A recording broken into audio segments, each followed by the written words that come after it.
Good morning. My name is Gail Trell, and I'm here today to interview Sylvia Lefkowitz Plotkin for the oral history project of the Jewish Historical Society of Lower Fairfield County.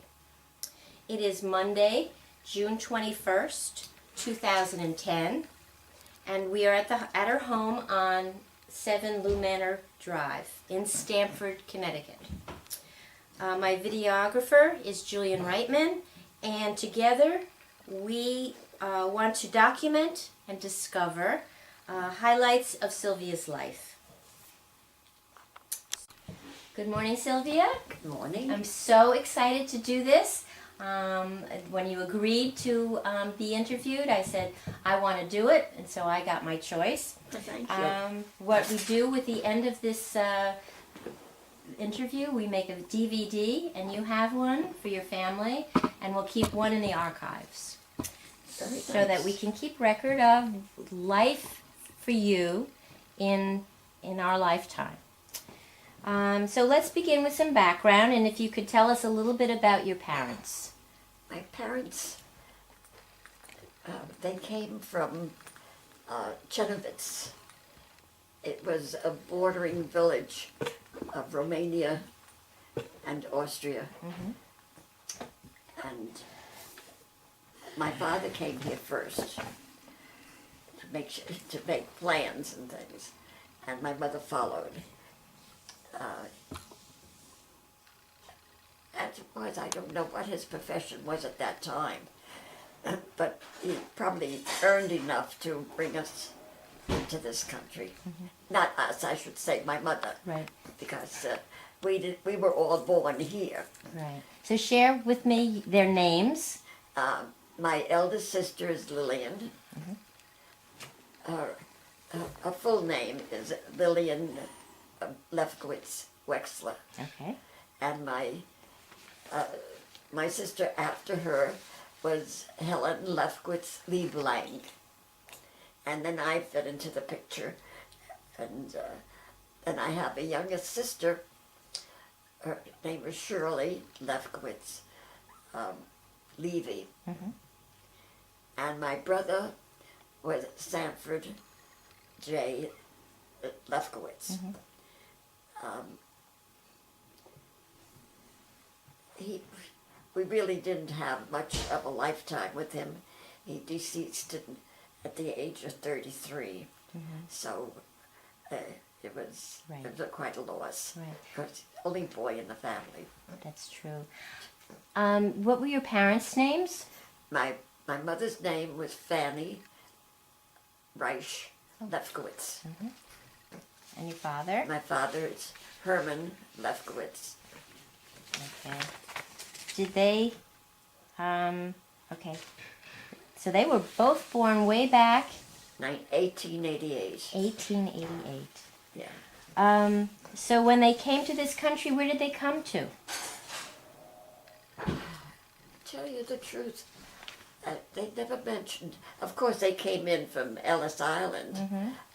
but the destination, my only inkling is that my mother's sister,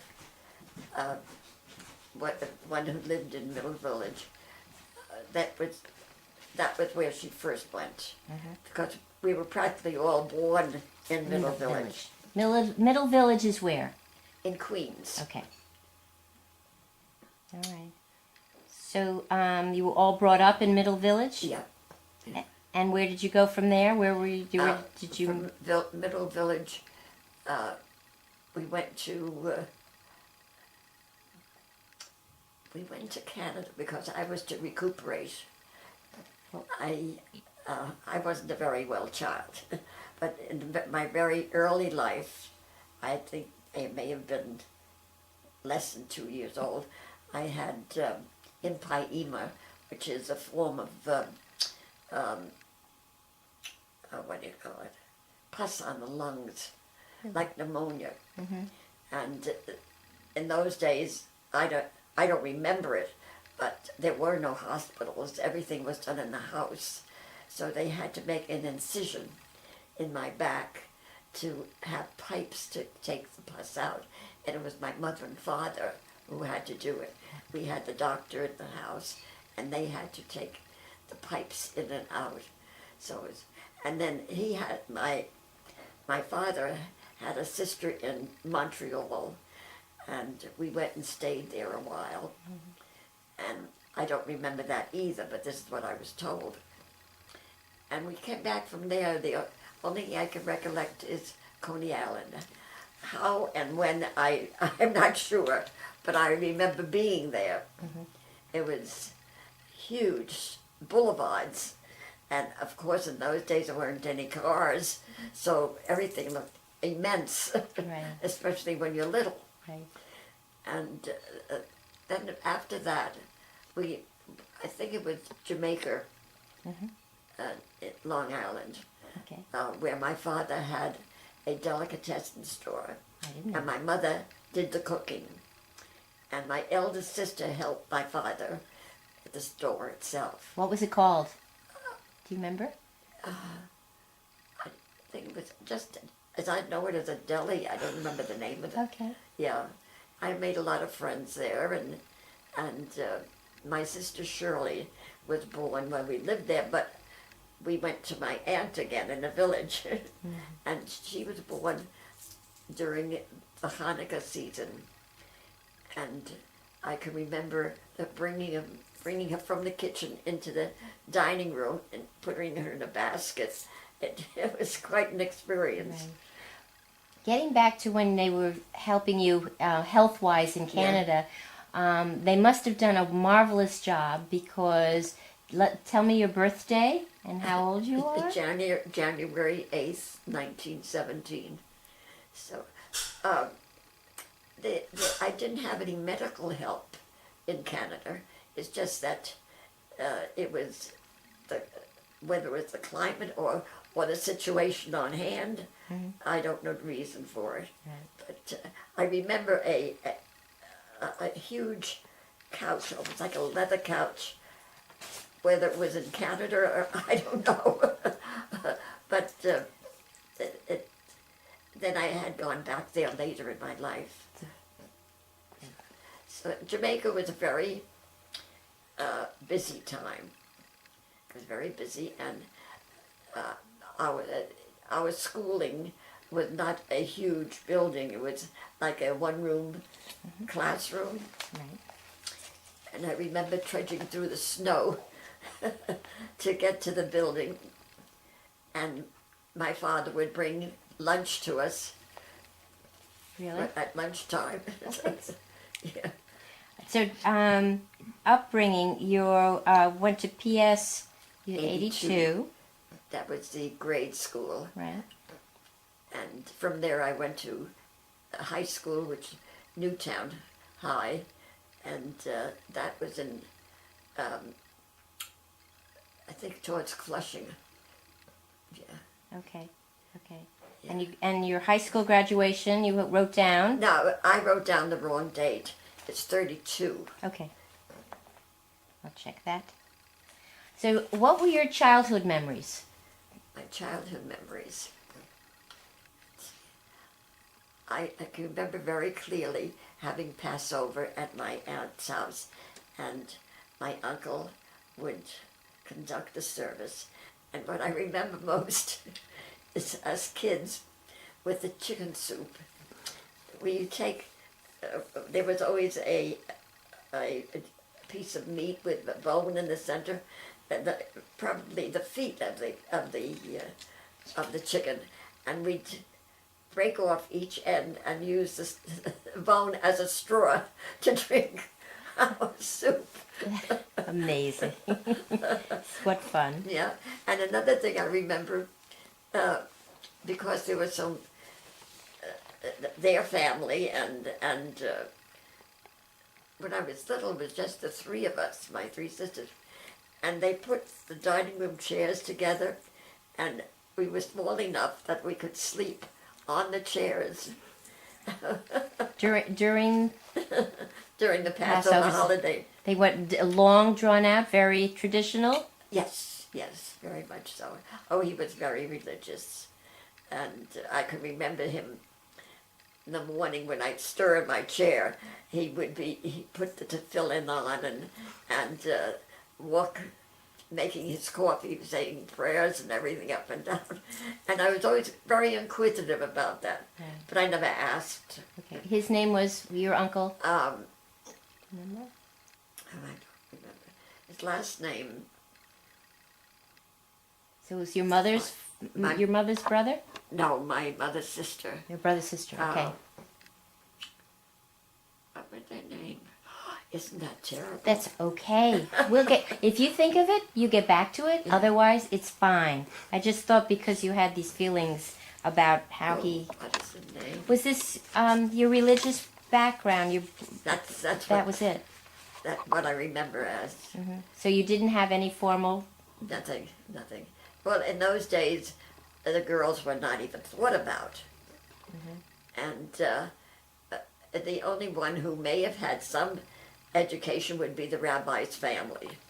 So, isn't much too, Do you know if your family had any affiliation with a synagogue or temple? Oh yes, we always went to temple. I can remember on the high holy days, the women sat up in the balcony and the men downstairs, and I'd hear my mother moaning and everything, and when she saw me wicked, she says, "Get back."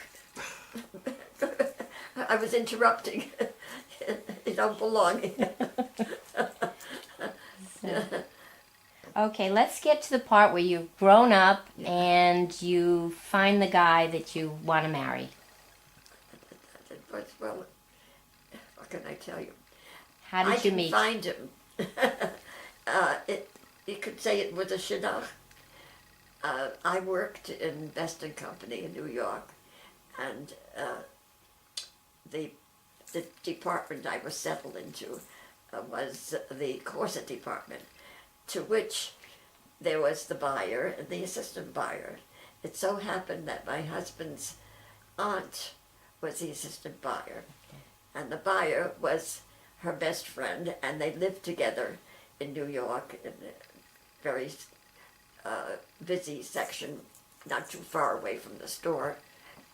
And it was the buyer who suggested to my aunt, I had been there for about 2 years or more when she had suggested this, that she should find a way that her nephew to get in touch with me. Mm-hmm. So my aunt had another sister who was more aggressive, and she was the one who came to me and asked if I would get in touch with her nephew. I said, no, don't do those things. She said, well, he's home from college, and he's helping his father at the lumberyard. But we thought maybe it'd be good for him to come out and see you or somebody. So I said, I never wrote to a gentleman, and I've turned down last-minute appointments, whether I was wanting to go or not. I would not do it. Well, she plagued me. I'm going to do it. So I finally did, and I wrote him a little note that I was going to be at his aunt's house. I spent a lot of time at her apartment. Okay. And your aunt suggested that I get in touch with you, and possibly we can do a few things whenever you can come down. Well, I didn't hear from him.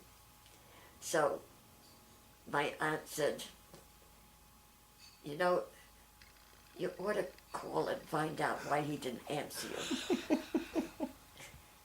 I said, this is above and beyond anything I would dream of doing. So I called, and I said, you didn't answer my letter. And he said, I mailed it. I said, I probably haven't gotten it yet. So he says, I was going to wait and hear from you. I said, well, here I am. And his aunt gets on the phone, and she says, get down here right away. He said he was just coming out of the shower after working all day, and he took the next train. He didn't have a car. Next train in, and then we called his brother, who was going to school NYU, and he had a date. So the aunt says, "Why don't the two couples go out someplace?" I said, "Well, I have to get back home." She said, "You stay here tonight." I said, "Well, how can..." So my husband stayed with his brother, and I stayed there overnight. So we just walked around New York. And his name was? Robert Emanuel Plotkin. Okay. Do you know his birthday? I don't remember the year. Wait a minute, maybe I do. It's September 29th, I think, 1916. Okay. He's about six months earlier than myself. Okay. Yeah. Okay. Yeah.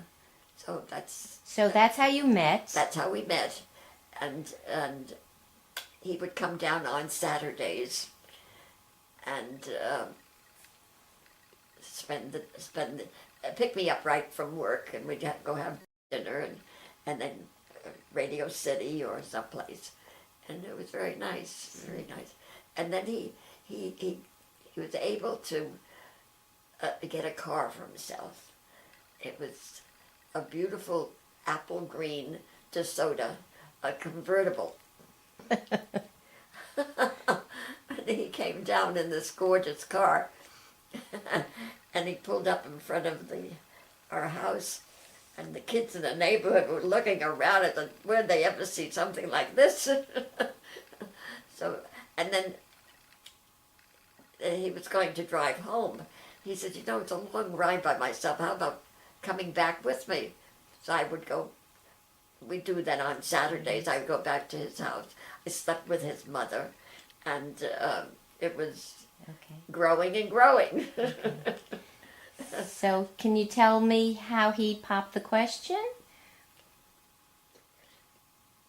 Well, I think we were driving, and he mentioned it would be nice to be engaged. I said, "Well, I'll have to talk to my mother." And then I said, possibly, maybe your mother and father would come down and have dinner with us. But my mother-in-law turned us down. But we had his aunt that I had known so well. Right. And she came over.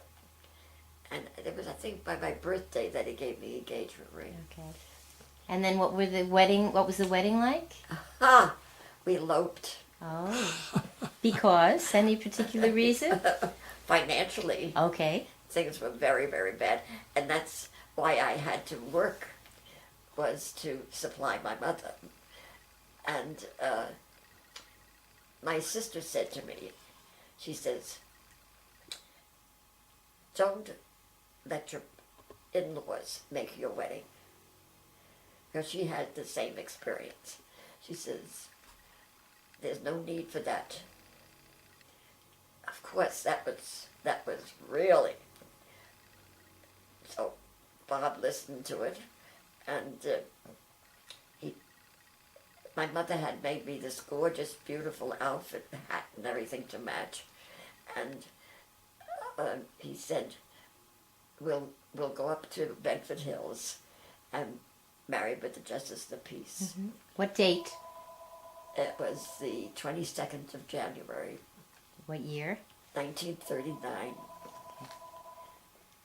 And we went up, and we looking for Justice Peace, and when we were approached, my brother-in-law was the best man. Okay. So he's Dapper Dan with his beautiful hat and a vest and spats and everything. So they thought he was the groom. Because the way I was dressed, magnificent velvet, like a grape color. Okay. Should we stop? We're going to pause. So what color was your outfit? It was like a grape color. Really? Wine grape. And it was velvet, and it was a princess dress. And my mother saw to it that a hat was made to match it. Mm-hmm. So, according to the way, his brother's name was Leonard Right. Plotkin. And Was there anyone else there? Just just the two. Just Just okay. the two. And we came home. Where was home? Home was in Stamford. Because Southfield Avenue is where he lived. And my father-in-law was thrilled. He sat me on his lap. I was a very small person. not small in height. I was pretty tall, but very slight. mm-hmm. And I was close to 100 pounds. So it was very easy to him to sit me down like a little girl. My mother-in-law wasn't that excited because she wanted something festive, Oh. but she was quiet about it. She didn't say anything. So did you continue working? Or did Oh, you? yes. I continued working and until they transferred me up to Mamaroneck. And I would get there every day. By train. Yeah, Yeah. by train. Right. And then one of the girls I made friends with lived in Old Greenwich. So my husband would take me to her house in the morning and we'd go together. Mhm. And when her car wasn't available, he would drive down in the convertible and give her the car, and then he'd take him back to the office, and then we'd go to Mamaroneck. So it was quite an experience. That's great. And what was Bob doing at that time? He was working at the lumberyard. He had finished college? He didn't because his father needed the help, and he was quite intrigued with it.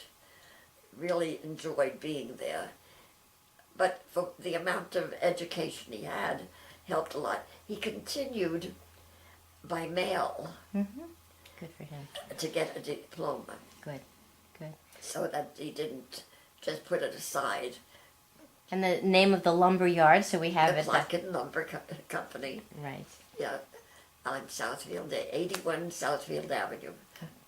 So then you're married, you start a family. Can you tell me Not about? right away.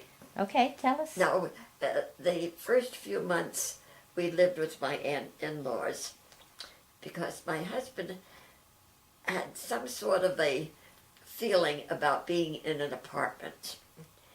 And the way the things were, he wasn't making enough money for us to have a house.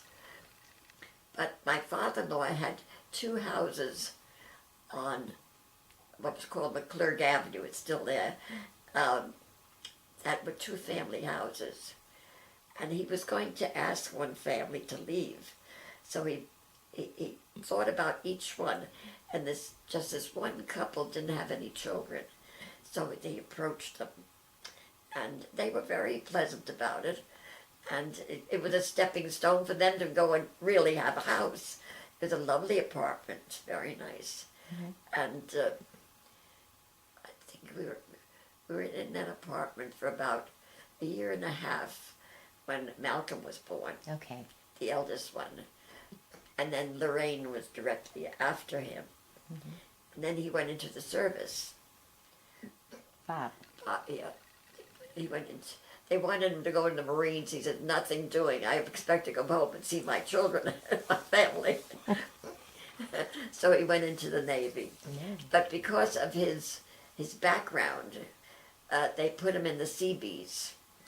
And that's no picnic either, because they had, not that he really had to do it, but what their job was to clear the way for the boats to come in on wherever they have to be. Right. But he was in, I think it was Port Hueneme in California. He spent most of the time there.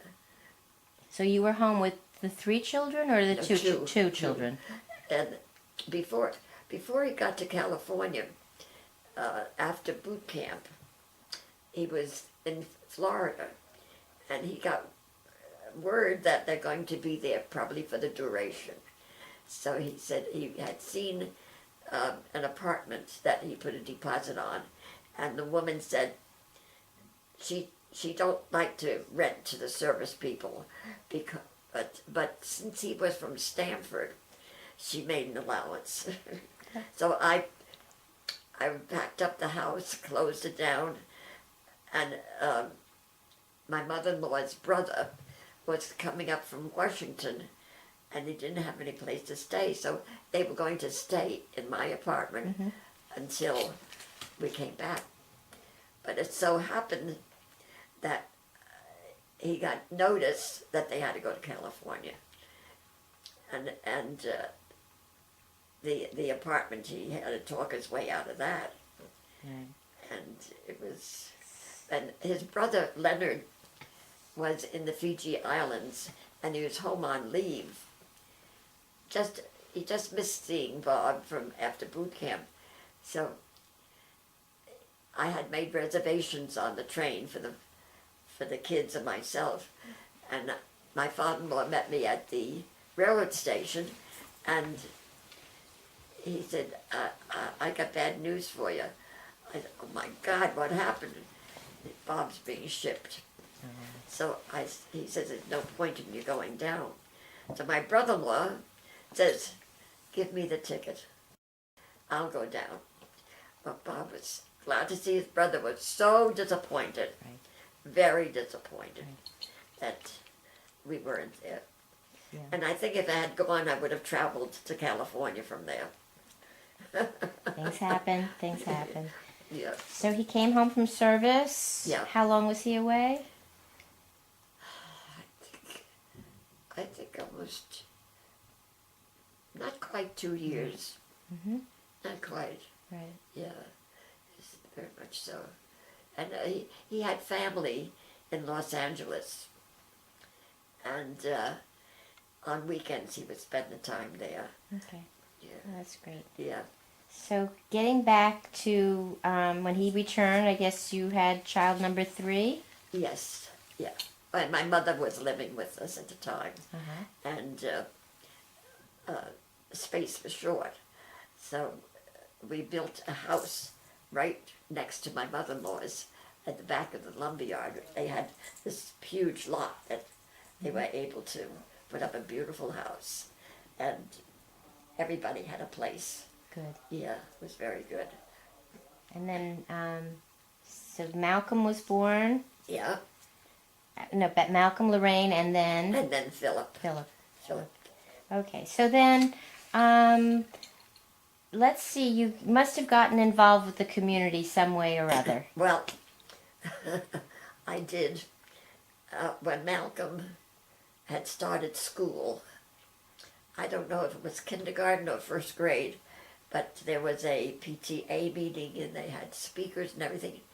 This one particular meeting, there was a woman representing Girl Scouts, and I thought it was finished because I was a Girl Scout in my early teens, and when I heard this, my ears perked up. I said, oh my God, my first love. And I became very active in Girl Scouts. Yeah, it quite a long while. And I wound up being the scout leader in Temple Bethel. And in fact, I have a few pictures. I should have given you the pictures of the girls. We were right on the Southfield Avenue, goes right down to a beach, and we took the girls down to the beach. And at that time, my son was very little. He was born after I went in a few years, and the girls used to fight over taking care of him in day camp. We brought all his equipment, the crib, the high chair, everything, the playpen, so that we were all out of the hot part of the city, and scout camp was very comfortable. Great. Yeah. So you did have an affiliation with one of the synagogues? We belonged to first we had belonged to Bethel. Mm-hmm. My mother-in-law and father-in-law had a membership there, and also at a Goodith. For some reason, my mother-in-law didn't feel comfortable there. She said nobody that she knew to talk with. Well, it stood to reason because the side of town that we were on was quite a distance, and you couldn't make friends with the neighbors there. All the Jewish neighbors or friends were at the other side of town. So just coming to the temple wasn't comfortable. But my father-in-law said, okay, so we'll go back to a good Shalom. And we started from there. Okay. Yeah. That's interesting. And it was, we're on Grove Street? Yeah, no, yes, it was on Grove Grove Street. Yeah. Yeah, yes, it was a beautiful building. I felt like I was coming home because it resembled the synagogue that we had in the village. In Millwood. Okay, so you got involved with Girl Scouts, and what else? Anything else that you can remember? Well, one of the biggest things we did in the Girl Scouts was the cookie sale, and I had the whole neighborhood that participated in it, and my husband would let the trucks with the supply come to the lumberyard to collect the orders. So it was. I don't know if it'll make them.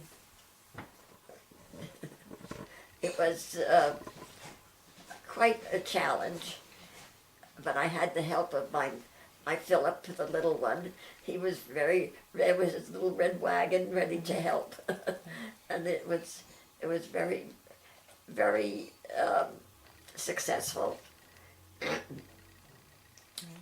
So that you also have written down in your survey that you were involved with the Stanford Hospital? Yes. When my husband was in the service, I went to Stanford Hospital to volunteer, and I had one of the neighbors' daughters would take care of the children for me. Mm-hmm. And I'd take the bus right up to the hospital. And I did that for quite a few years. And when Bob came home from the service, I think it was Malcolm had to have his tonsils out. So he didn't want to go, but I said I had no choice. You have to go, because they were quite enlarged. And he still remembers I was wearing a red camel hair coat, and I had a big white button on the back. And when the nurse picked him up to take him to his room, all he saw was this big button as I'm walking out. I'm deserting him. But with Lorraine, I told the doctor, I didn't have any duty at that particular time, but I told the doctor that I would like to come in at that time. So he said, sure, just call the office and tell them to make room for you and help where you can. Well, she came out of anesthesia, and of course she couldn't do anything, her throat was so sore, but when she saw me, I thought, oh my God, I shouldn't be here, really, because she was so upset, wanted to know why I don't take her home and everything. So it was, but I wanted to be there. Right. Yeah. When you volunteered at Stanford Hospital, what did you do? At that particular time, I was bringing water to the patients, flowers had to be watered or change the water and the things and make people comfortable. So, And then the other volunteer work that you got very involved in is at Good with Shalom. oh yes. Yeah. Tell us some Getting of. back to the hospital. Okay, get back to the Yeah. hospital. From that, I was at the information desk, and this was very interesting because there were people that had come in that needed a wheelchair, and you'd get all this equipment for them besides answering the phones and giving instructions to people who would call in. And there was one time that the head of the volunteers came over and asked if I would please go up to the children's ward. There's a baby, they can't stop crying. So see what you can do. So I didn't want to pick it up or anything, but I patted the back and singing little nursery rhymes to them. And this was really an exciting thing, because at this point my children were much larger and I had no babies to play with. Pat. But I liked the information desk, and I was there for, I think I had 2,200 hours. Wow. And I also found that this is what introduced me to the computer, because we had to be trained for that, to work the computer. Good. So it was fun. It was fun. Wow. Very fun. So now we were at Good as Shalom. Is some Good as Shalom. It was my aunt who got me interested. This was Florence Barkin. Mm-hmm. And everything seemed to interest me. I was always looking for something exciting, a challenge. Mm-hmm. So I come into the gift shop, not the gift shop. That's later. Yes. To the meetings, and it was no time that I was involved with on the board and then committees and what have you. And then we were on Grove Street. Yeah, the sisterhood you're talking about. Yes. Not yes. not the synagogue itself. On Grove Street, I remember preparing for Lorraine's bat mitzvah. And she was one of the first Yes. to have a bat mitzvah. Yeah, her cousin Leslie Barkin was the first. Yeah, and we after services they always had a onig, and I spent the whole day in the kitchen at the synagogue making refreshments. What did you make? Do you remember? What did I had brownies, of course, and Mandelbrot. What other stuff I don't remember. And lo and behold, this was in the midst of winter. I was there early in the morning. It was a cloudy day, and I didn't go out for anything. It was about 4:30. I opened the door to go out, and the snow was sky high. And I couldn't get in transportation. I fortunately had enough money on me. I went into the closest shoe store and I got a pair of boots, and I walked all the way back to Waterside. Wow. And when I got home, I don't know what we're going to do about tonight, because all my guests were calling, we can't get out. It's a new fallen snow, there's nothing shoveled. So I said, I'll call and maybe the custodian will pick up the phone, because I know the rabbi's there. So sure enough, the custodian picked up the phone, and I told him, I said, give the rabbi a message that I don't think we can have the bat mitzvah day.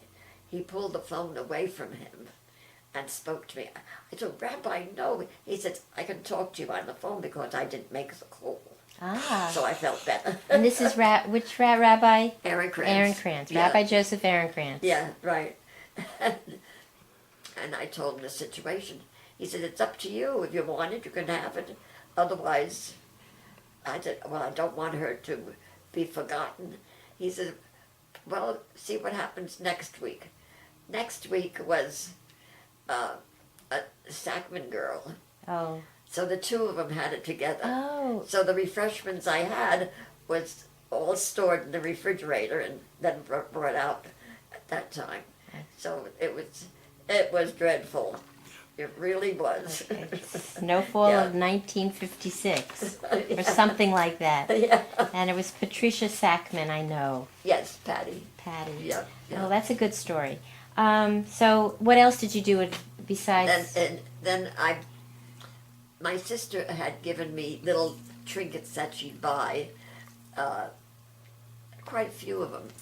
So I said, what am I going to do with all those? So I brought them to a sisterhood meeting, and they were crazy about it, little novelties. And also another woman in the sisterhood, at Christmas time, the company, I don't know if it's the company or somebody working in the company, had connection on jewelry, and she'd bring in these necklaces. So I said, get me some, I'll bring them to the meeting. And they were delighted. It was a fundraiser, so it was really good. So I decided that I really should expand on this, find out about it. So I went to a show that had inexpensive jewelry and things. And I didn't want to take religious things because the couples club were always open at the center. So I said, I can't interfere with that. That's for the synagogue too. They had all the religious items. Right. Then it was Cantor Cone who came to me and said, I will send you to a place downtown New York and you can get things for the gift shop. So of course I start looking for.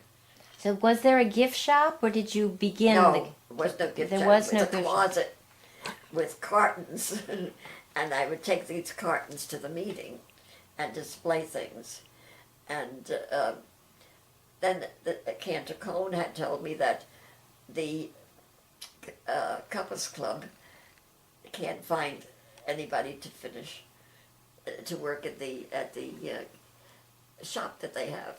It really wasn't a shop either because they opened and closed. So he said, I can send you to some nice places where you can have yarmulkes made and you have tallis bags. So I went down to Hester Street and it was a new world. I'd been there many, many years. And we did very well with it. And then again, it was still the cartons. Mm-hmm. But then we moved up to Strawberry. Colonial Road, and I had a bigger closet. So then we wanted to get permission to have showcases along the wall. Mm-hmm. And I had a special person instruct and construct, I should say. That's right. And this was good because it was right across from the office, and there was a coat room behind the wall, and a closet. So I was back in that closet, and Rabbi Aaronkrantz had gone to Israel for a while, and the rabbi that was taking over had said, I'll see about getting that coat room for you to have as a shop.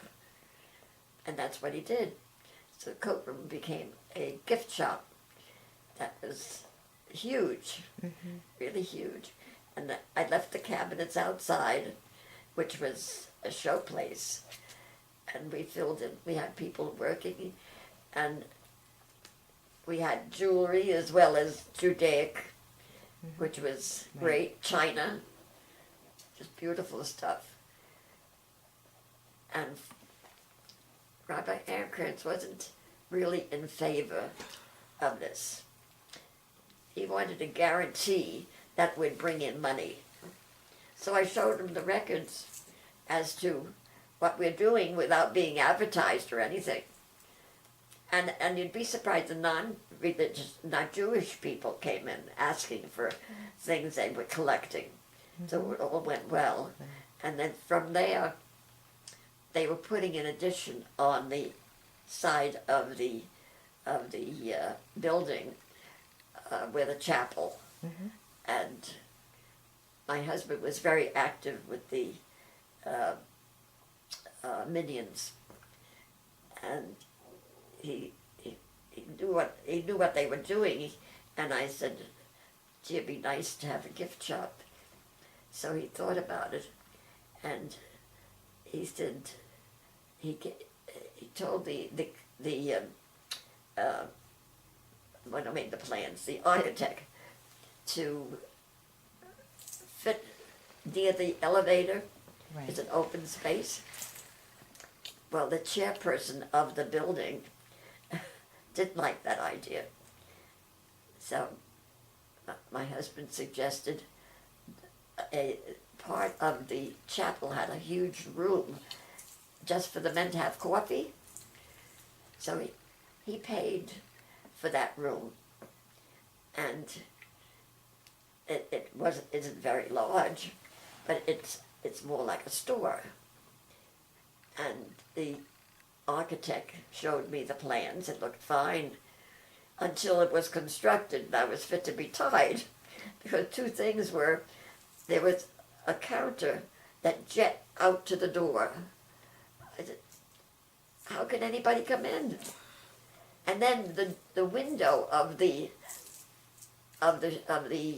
casing that you can see in, you couldn't see in because they were tinted. I said, what do you need tinted glass? Till this day, it's still the same glass. I'll go check it out. Well, they have a committee now as to getting help for this and creating more space. And good luck. So you were very involved with the gift shop. Oh, definitely, yes, yes. Okay, and In fact, that was before Bethel had a gift shop, and the other places. So we really right. had all the business. Right. Yeah. It was going very well. It does well now too, but it's the help you can't get. That's right. That's It's it. a big job. Right. So were you, how else involved with the sisterhood? Were you ever an officer? Yes, I was a president 3 times. First on my own, and then years later, they had groups of people. Presidiums, I think. Yeah. So I was on 2 different ones, and there was always something interesting going on. I had created a tablecloth that people put their names on. Okay. In fact, I'm going to give it to the Historical Society, Archives? the archives. And the names are what? People? People of membership putting their families, and I You embroider? embroidered them on. Oh, that's going to be a wonderful, wonderful asset. Thank you. Yeah. Thank you. That's great. I'll look Yeah, forward to yeah. that. Yeah. So, if you've done a lot in Aguda Shalom, you've also gotten yourself involved with the Jewish Center. Well, at the time when the Jewish Center was being constructed, the activities were done in Aguda Shalom, Ah. and That was the center without walls. that's right.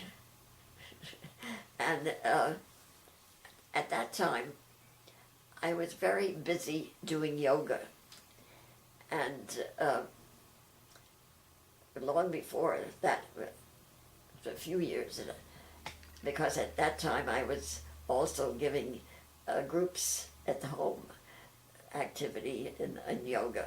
The Jewish Home for the Elderly? No, Which Jewish home? no, in my home. In your home? Yeah. Okay. Yeah. At that time, our house was just around the corner from the synagogue. The address? You remember the address? Yeah. 25 Buckswood Drive. Mm-hmm. Yeah. It really was very, very close, that I could walk back and forth without having to have somebody pick me up, what have you. So when, I think it was Lorraine who came to me and suggested it, that I kind of build a program on yoga for the seniors, which I did. And when the building was constructed, we continued until one of the directors left. And I think they must have gone into consultation or something where they wanted more aerobic. So it was kind of put aside. But the last, 7, 8 years now, to close a aerobic group, they wanted me to do the meditation and concentration, which consists of maybe 15-20 minutes. So I continued, and Amy will call me once in a while if they have to do a screen aerobic. So I'm still doing And so you're still doing yoga? Oh yeah. Not as much as before, because Joan is so dynamic. Right. But after every activity being so busy and active, you need something to cool down. Right. And she does a few things, but not as concentrated. But I don't want to interfere. Right. No, that's great, but that's something that you picked up and you Oh, taught yes, and you're you do involved. It's part of you, this way you're... But I know you do something else at the JCC to keep them busy. Oh, yes. I had come back from Florida, and I was trying to get a game and Game of mahjong, and I hadn't played many years because everybody went their separate ways. So when I picked it up again, I really couldn't put it down, because when I was living in Florida, I would have the kids, no matter who came to visit, they went through mahjong. So I came back, and the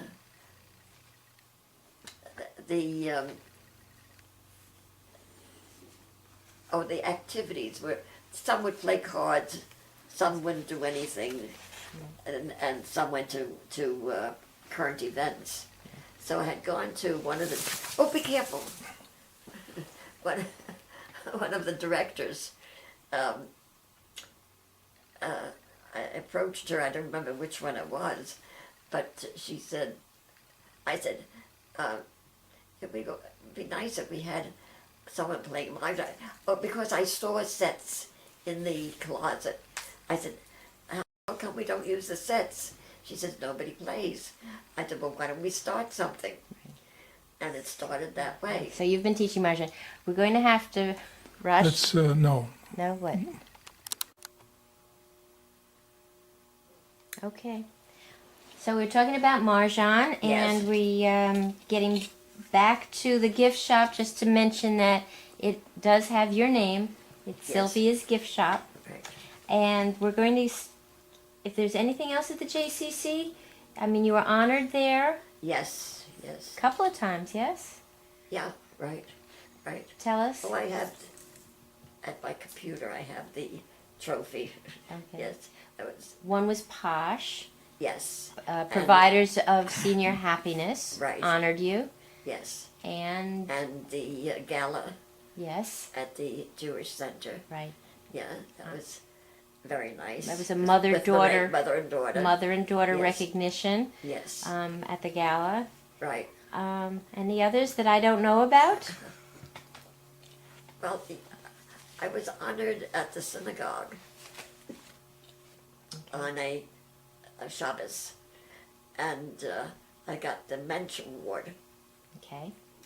and that was a big surprise because, as I said to them, you don't think you're doing anything special, something you like doing and want to see it done. Right. I agree with you. Yes. Okay. So let's get on to a different topic, and Okay. travels. tell us about any special travels that Oh, you yes. would like to share? Yep. My husband was a very organized person, and he found a club, a traveling club, that for anybody, if you don't have the funds, it's something you pay out until the trip. By the time the trip is due, you've got it paid for. Wow. It was great. So we went to where did we go first? Rome, not Rome, Spain, Madrid. From Madrid we went, that same trip we went to the Canary Islands, which was great. And another time we went to Scandinavian countries and part of Russia. And there were other trips that we had taken. The lumberyard has all the companies belong to an organization called Hoo. And they would have trips going to some of the lumber companies, such as the plywood places in California, and seeing the forests where they get their supply from, and then to see what happens to it going through the mills. Very, very effective. And at one time, one of the trips was to Hawaii. That was fabulous. And another trip we took to Quebec, and another one to Atlanta. And Atlanta was very interesting. While the men were busy doing business, the women were taking on tours, and we saw all these beautiful homes. And something I always wanted to see was a circular house, so you don't have corners. But we got to see the circular house. The architect lived in the house, and you walked in a slate path. On both sides were gardens in the house, gardens. And then you looked around and around, you saw his room where he did his work, the kitchen, all the way around, circular, until the bedrooms upstairs. Very spectacular. Far removed from the plantation homes. Right. You took But the other very direction. interesting. Yes. So, and you've mentioned that you have been to Israel. Oh, yes. We went to Israel a few months after Lorraine and David were married. That was the first trip. I think it was the first trip for a good Hashem. And that was spectacular, because it was after the 67 war, and the tanks were still around, and the servicemen were still around. But we had a guided tour of all the places. But the nice thing is that the guide took us, I guess they have a contract or something to take them, the tourists, to different companies. But these were the factories. The olive wood factory was fabulous, fantastic.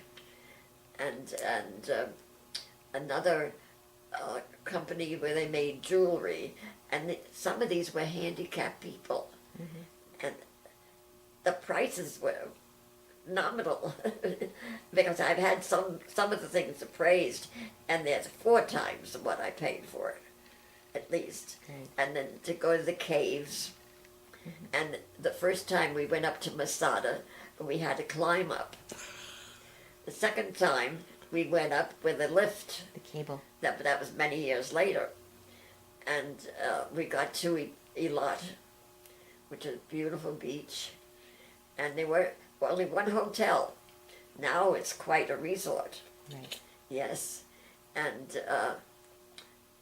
I have a habit of collecting things, so wherever I stopped, I collected a few stones along the way. So the guide said when we were in the lot, take all the stones you want, when you get to the airport, there's a big can. Drop them in.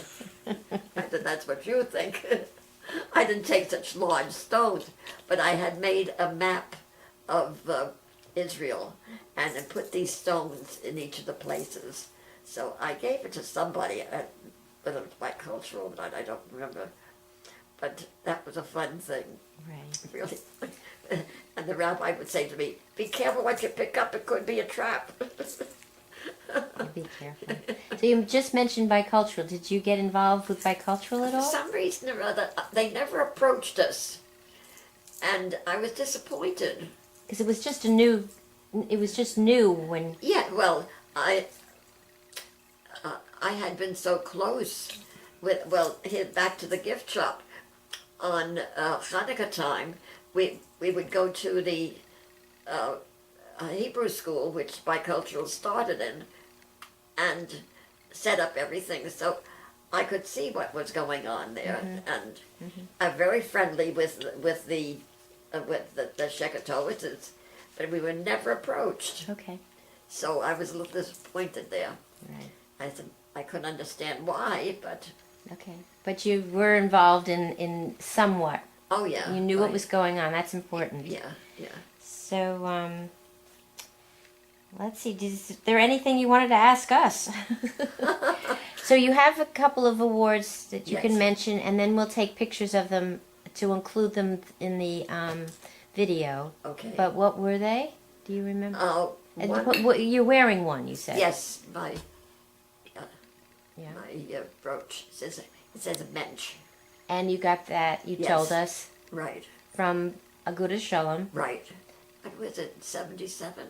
I don't know. I don't remember exactly. Might be a year on there. We'll look later. Yeah, We can yeah. look. I also got this bracelet from Sisterhood. The first year. The first year I got a certificate. The second year I earned a bracelet. As a president. Yeah. Okay. And you also mentioned something that you have at the archives. So you gave Yes, us at the archives. Yes, this was an award I got for the cookie business, and it's quite a write-up on it. So it's been in the case once at the Jewish Center. Mm-hmm. It's just like a picture frame, very small, but it has a lot to say on it. About you and the cookie business, Girl Right. Scout cookies. Girl Scout All right, cookies. there's two plaques that you have that we'll look at and get a closer look later. One was for the gift shop, Mhm. and the other, I don't know why I got it. I don't know why. You accepted it though. Yes, it was. It was written by Cantor Lichtman, Mhm. who went on to, where did he go? Arizona. And the printing was done by his mother-in-law. Harriet Lacker. Yeah. So, but I can't remember why I was awarded this. I had made a covering for the Bima where they put the books on Mhm. in the center of the room. A verse on it that Cantor Lichtman wrote out in Hebrew, Okay. and I had designed a scale with the G clef on it because it was for singing. So whether that was involved with the plaque I got, I don't know. Okay. I don't remember. We'll check it out. The other thing I know that we talked about your hobby of playing mahjong, Yes. but you have other. Oh, knitting, yes, I do a lot of knitting, great deal. In fact, my granddaughter's expecting, and I didn't think she would want a baby shower, but she's expressed her desire for a baby shower. I thought I could, baby's due in November, I got plenty of time. Now I don't have plenty of time because in September is the baby shower, so I got to get busy. That's Project Skate-8. It must be, every bag has another project in it. Right. So you just mentioned granddaughters and great grandchildren. Can you give me numbers? Well, I have, how many grandchildren? I think 9 9 grandchildren. grandchildren. and 5 great-grandchildren. Yay. That's great. Yes, in fact, that's where Lorraine is now. It's her week to babysit. For Sam Gardner. Yes, Sam. Okay. Yep. Okay. So we have to end our talk, which was so enjoyable. That was designed, and the verses of Cantor Lichterman. And his mother-in-law did the calligraphy. Right. And if I read it, it has your name, Sylvia, down here. Right. Should you travel both up and down, you'll meet those of fame and renown. Look, however, here, there, Everywhere. both near and far. Verily, our Sylvia's a gem, a singular star. Intuitive, smiling, cheerful company to share. Amiable, full of kindness, a true friend, so rare. May all your days be joyful and many from God above, as you've given so much to others in caring and love. So this was given by Cantor Ivor, Hebrew date, and it's from Harriet and Jerry. She did the work, yeah. Yeah. For the creation and the work in the gift shop. It's hard to read. It's very hard. Presented to Mrs. Robert Plotkin in gratitude and appreciative for 20 years of serving as gift shop chairman.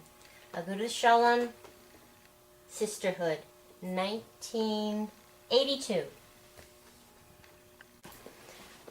So Sylvia, we thank you for your time. We love the information and your sharing with us. Now you can share this with your family. And I love you more. Thank you. Thank you. My pleasure. It's great. Thank you, dear. It was great.